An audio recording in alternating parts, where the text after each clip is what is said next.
Assalamualaikum warahmatullahi wabarakatuh. Jumpa lagi dengan channel Kang Opas.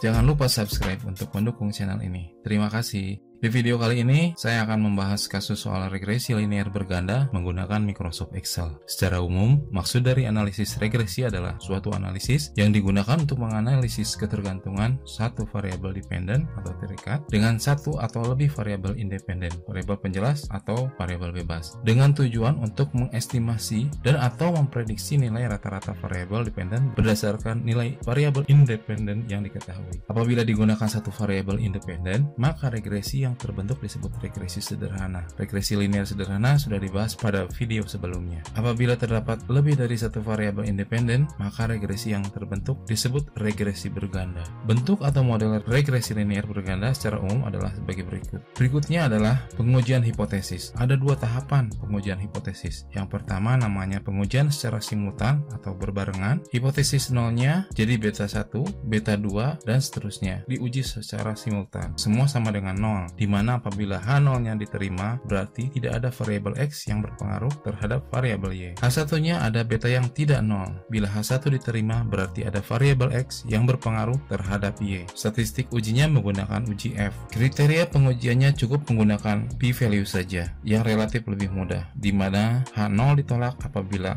p-value lebih kecil dari taraf uji atau dari alfa. Apabila H0 ditolak, berarti H1 diterima, artinya ada variabel X yang berpengaruh terhadap Y. Maka dilanjutkan ke uji berikutnya, yaitu uji parsial, di mana dilakukan pengujian terhadap masing-masing variabel X. Untuk mengetahui variabel X mana yang berpengaruh, statistik ujinya menggunakan statistik student atau uji T. Kriteria pengujiannya cukup menggunakan p-value saja, yang relatif lebih mudah, di mana H0 ditolak apabila p-value lebih kecil dari taraf uji atau alfa. Semua perhitungan dengan beraneka ragam rumus, apabila kita lakukan dengan manual, akan dilakukan oleh Excel. Kita hanya tinggal menginputkan data, kemudian kita tinggal membaca atau menginterpretasikan data dari hasil pengolahan Excel. Kita langsung ke contoh soal dan melakukan pembahasan soal dengan bantuan Excel. Dimisalkan kita ingin menganalisa pengaruh jumlah sales dan biaya promosi terhadap tingkat penjualan mobil.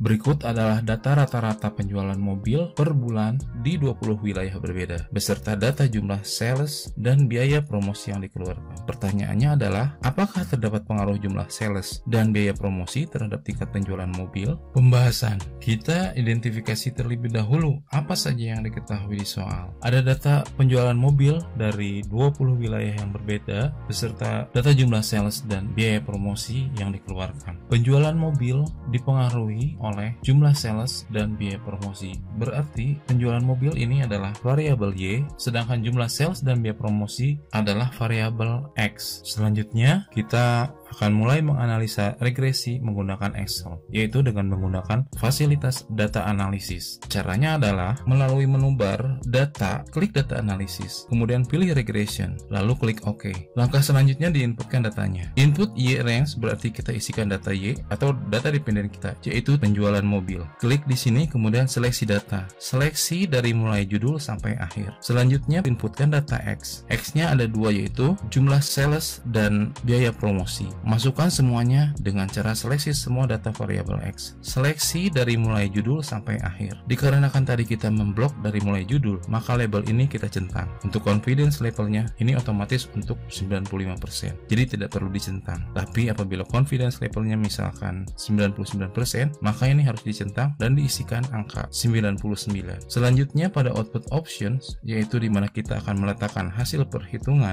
saya pilih yang output range, artinya hasilnya akan ditampilkan di sheet ini. Lalu kita isikan di sel ini. Kemudian klik OK, maka output regresi kita sudah jadi. Excel menampilkan dua tabel hasil output regresi, yaitu summary output dan tabel ANOVA. Tabel summary output. Pada tabel summary output ditampilkan nilai multiple R, R square, adjusted R square, standard error, dan jumlah observasi. Tabel summary output ini menunjukkan kekuatan hubungan antara model, antara variabel bebas dengan variabel terikat, atau goodness of fit, yaitu mengukur kebaikan suatu model. Multiple R, nilainya 0,8567. Multiple R atau disebut sebagai koefisien korelasi antar variabel output dan input adalah suatu ukuran untuk mengukur tingkat atau keeratan hubungan linear antara variabel terikat dengan seluruh variabel bebas secara bersama-sama. Berikut adalah kategori korelasinya. Dilihat dari besarnya nilai multiple R, nilai korelasi antara X1, X2 dengan Y adalah 0,8567, termasuk ke dalam kategori sangat kuat. R square nilainya 0,7339. R square notasinya R kuadrat atau disebut juga dengan koefisien determinasi, merupakan besaran yang menyatakan proporsi atau presentasi variasi total dari variabel dependent yang dapat dijelaskan oleh variabel independen. Koefisien determinasi dapat diartikan sebagai besaran kemampuan variabel prediktor atau X dalam mempengaruhi variabel respons atau Y. Nilai ini artinya adalah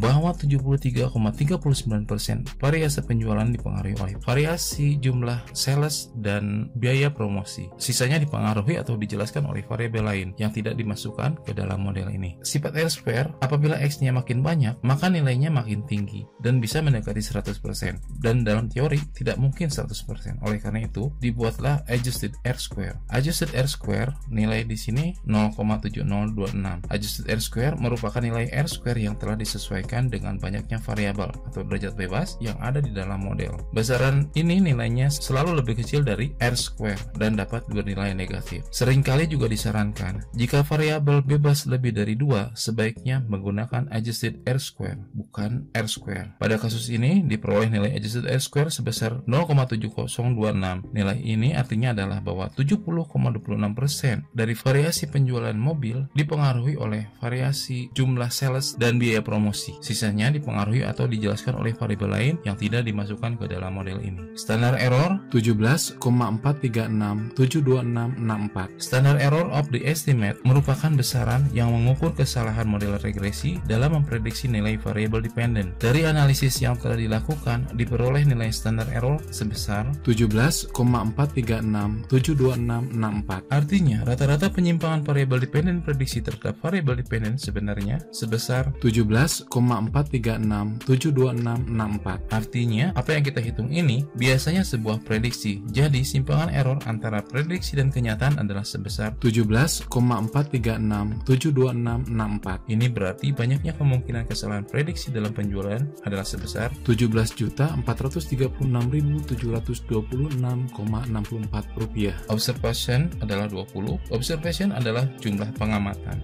Tabel ANOVA atau tabel Analysis of Variance. Tabel ANOVA ini sering juga diterjemahkan sebagai analisis seragam. Dari tabel ANOVA tersebut diungkapkan bahwa keragaman data aktual variabel terikat, dalam kasus ini adalah penjualan mobil, bersumber dari model regresi dan dari residual. Dalam pengertian sederhana untuk kasus kita adalah variasi atau turun naiknya atau besar kecilnya penjualan disebabkan oleh variasi dari jumlah sales dan biaya promosi, serta dari faktor-faktor lainnya yang mempengaruhi penjualan yang tidak kita masukkan dalam model regresi. Pada ANOVA ditampilkan perhitungan regresi yang mencakup intercept atau konstanta dan koefisien regresi untuk masing-masing variabel. Selanjutnya juga ditampilkan nilai F hitung dan significance F. Ini adalah istilah p-value-nya di Excel. Selanjutnya, pada tabel tersebut juga dimunculkan standar error, t-stat, p-value untuk T, dan selang kepercayaan atau confidence level. Untuk pengujian hipotesis, tahap pertama yang kita lakukan adalah pengujian hipotesis secara simultan. Seperti sudah dijelaskan di awal video, kita menggunakan uji F. Kita lihat p-value-nya atau significance F, di mana H0 ditolak apabila p-value lebih kecil dari taraf uji atau alpha. Alphanya 5%. Di tabel, nilai p-value-nya adalah 0,00001. Ini adalah lebih kecil dari 0,05, lebih kecil dari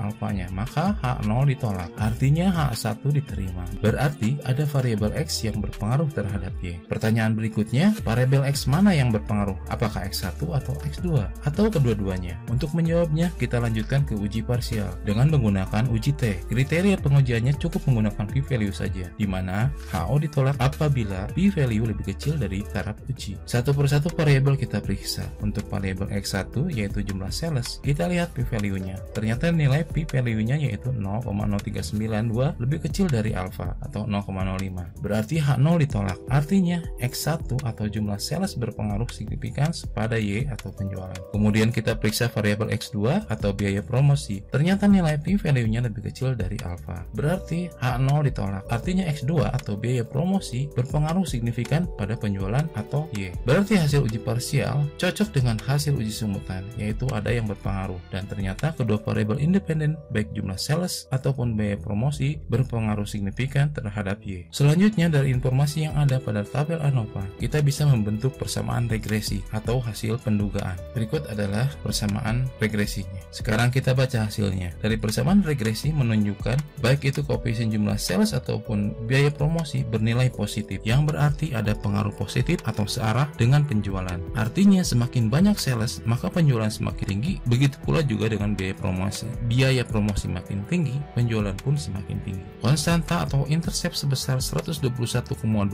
ini artinya jika X1 dan X2 bernilai 0 atau perusahaan tidak menggunakan tenaga sales dan juga tidak mengeluarkan biaya promosi, maka Y atau penjualan per bulan sebesar 121,25 juta dengan asumsi variabel di luar X1 dan X2 konstan atau tidak berubah, dengan kata lain ceteris paribus. Sedangkan koefisien beta 1 sebesar 9,07 menunjukkan bahwa setiap penambahan satu orang sales atau X1 maka akan memberikan kontribusi peningkatan jumlah penjualan rata-rata tiap bulan sebesar 9,07 juta rupiah, dengan asumsi bahwa biaya promosi atau X2 tetap atau konstan, serta variabel lain selain dalam model juga konstan atau ceteris paribus. Koefisien beta 2 sebesar 6,67 menunjukkan bahwa setiap penambahan 1 juta rupiah biaya promosi atau X2 maka akan memberikan kontribusi peningkatan jumlah penjualan rata-rata tiap bulan sebesar 6,67 juta rupiah, dengan asumsi bahwa jumlah sales atau X1 tetap atau konstan, serta variabel lain selain dalam model juga konstan atau ceteris paribus.